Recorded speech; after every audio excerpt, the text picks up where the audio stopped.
Hello everyone. आज के इस वीडियो में हम चर्चा करेंगे तालिबान पर।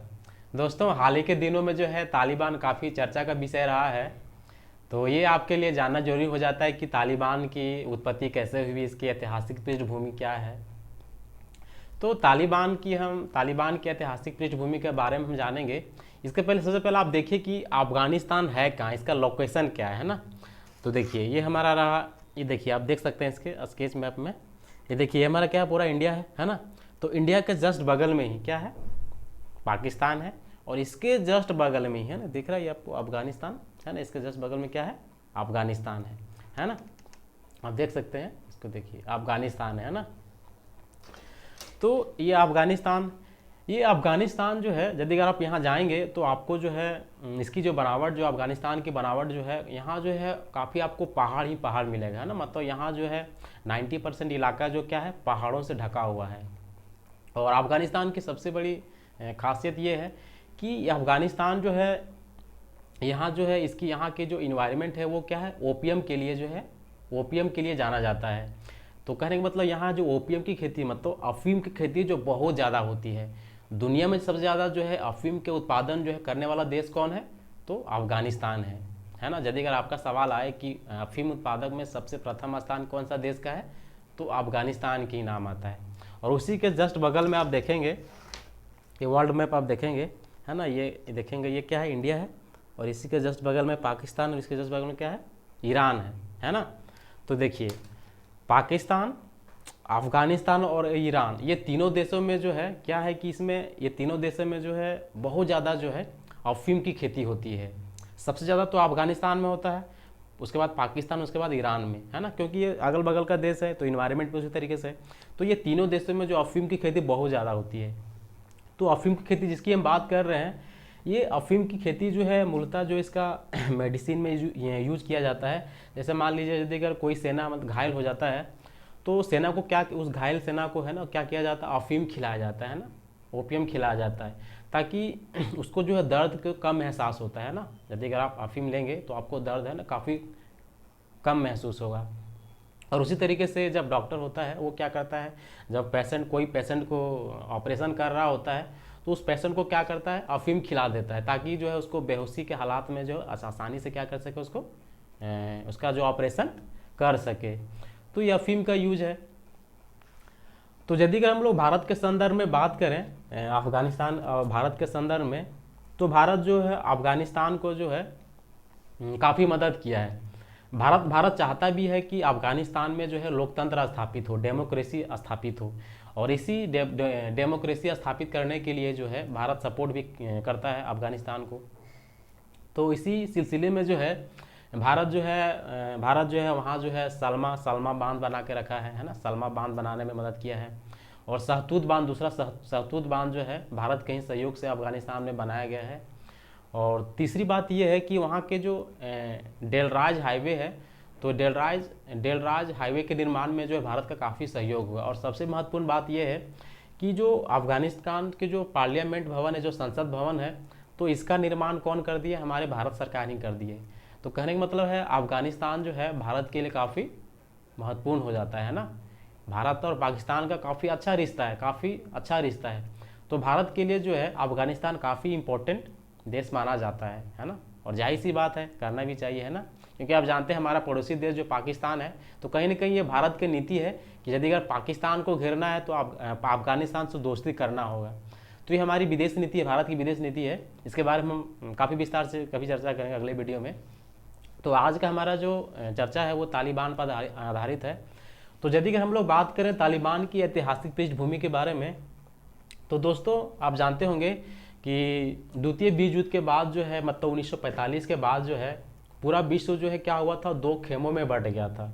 दो खेमों में कहने का मतलब क्या है, एक साम्यवादी गुट और दूसरा क्या है, पूंजीवादी गुट, है ना। कैपिटलिज्म और कम्युनिस्ट, है ना। तो साम्यवादी गुट का जो है लीडरशिप कौन कर रहा था, सोवियत संघ कर रहा था। वहीं जो है पूंजीवादी गुट का जो है नेतृत्व कौन कर रहा था, अमेरिका कर रहा था।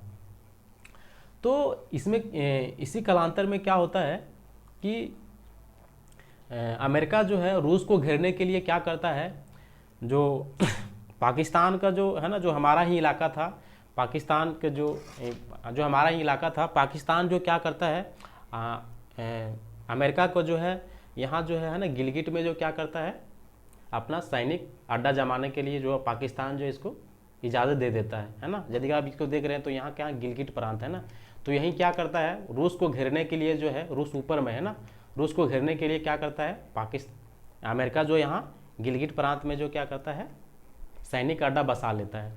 किसकी इजाज़त से? पाकिस्तान के इजाज़त से। तो इसी के बदले में जो है रूस भी क्या करता है, अमेरिका की सेना जो है गिलगिट प्रांत में आ चुका था ना, वहाँ सैनिक अड्डा बसा चुका था। तो रूस भी क्या करता है, उसके सैनिक को है ना, उसके सैनिक को घेरने के लिए क्या करता है, अफगानिस्तान पर क्या करता है, हमला करता है, और वहाँ जो है क्या करता है, अपना सैनिक अड्डा सोवियत संघ भी बसा लेता है।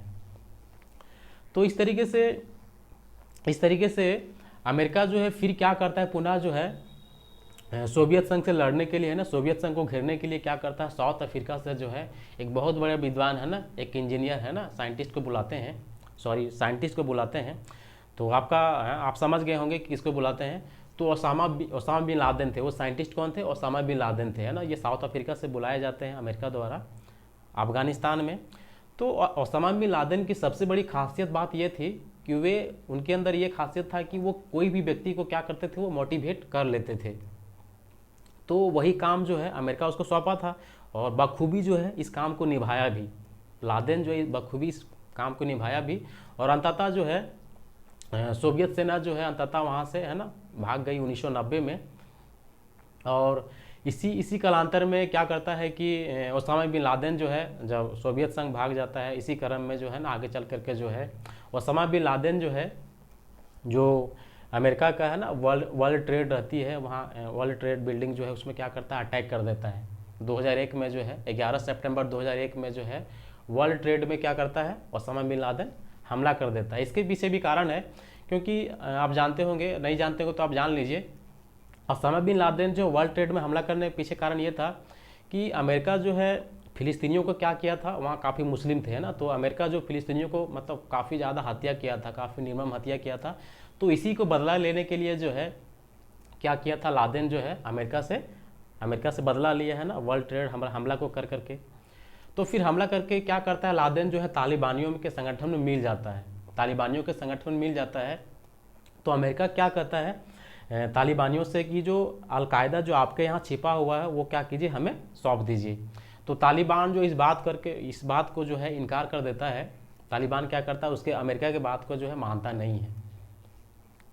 तो इस तरीके से ये ओसामा बिन लादेन से बदला लेने के लिए जो अमेरिका क्या करता है, अपना नाटो का है ना, अपना जो सैनिक संगठन है वो क्या करता है, अफगानिस्तान में भेज देता है। और इस तरीके से जो अमेरिका जो है लादेन को जो अंततः जो 2011 में है ना सैनिक ऑपरेशन से जो है आपका ये सफल भी हो जाता है अपने मिशन में। 2011 में जो है लादेन को जो है मार दिया जाता है अमेरिका के सैनिकों द्वारा, नाटो द्वारा। तो इस तरीके से ये हो गया। फिर अंततः जो है इस तरीके से धीरे धीरे क्या होता है कि जब नाटो की सेना जो अमेरिका में मतवा करके रहने लगती है, तो तालिबान को जो आतंकी जो हमला था वो क्या होता है, धीरे धीरे कम होने लगता है। और इस तरीके से अफगानिस्तान जो धीरे धीरे क्या होता है, वहाँ जो है डेमोक्रेसी धीरे धीरे क्या हो जाता है, पल्लवित होने लगता है। और अंततः जो वहाँ जो 2004 में कहीं ना कहीं लोकतंत्र स्थापित होता है। और 2004 के चुनाव में जो है वहाँ जो है ना, वहाँ के जो राष्ट्रपति बनते हैं हामिद करज़ई लगातार 2 बार जो राष्ट्रपति बनते हैं।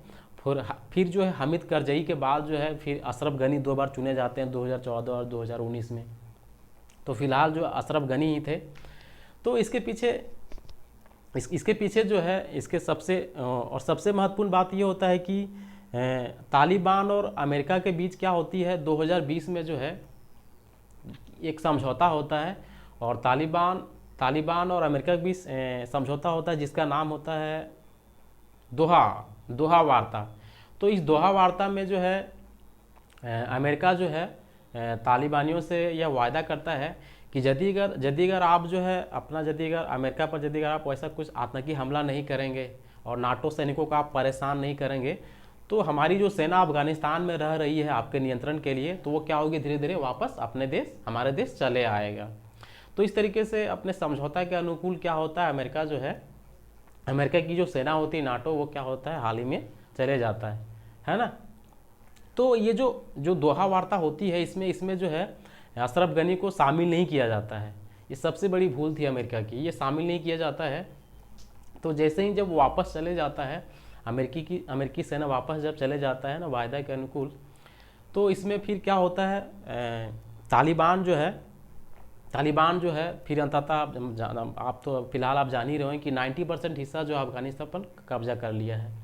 अमेरिका की सबसे बड़ी भूल यहाँ ये हुई कि अमेरिका भी जो है अफगानिस्तान को वायदा किया था, अफगानिस्तान के भी समझौता किया था कि जो आपकी सेना है, आपकी जो सेना है, मतलब अफगानिस्तान की जो सेना है, अफगानिस्तान की सेना को जो है उसी तरीके से ट्रेनिंग दिया जाएगा, उसी तरीके से ट्रेंड किया जाएगा जिस तरीके से जो है नाटो सेना ट्रेंड की गई है।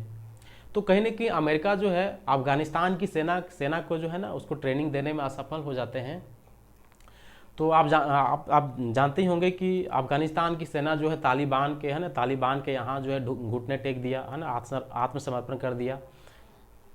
तो कहीं ना कहीं अमेरिका जो इस बात को लेकर के जो है मतलब असफल हो गए अपनी बात को लेकर के कि हम जो है अफगानिस्तान सैनिकों को जो है उसी तरीके से ट्रेंड करेंगे जिस तरीके से हमारी नाटो सेना वहाँ रह रही थी।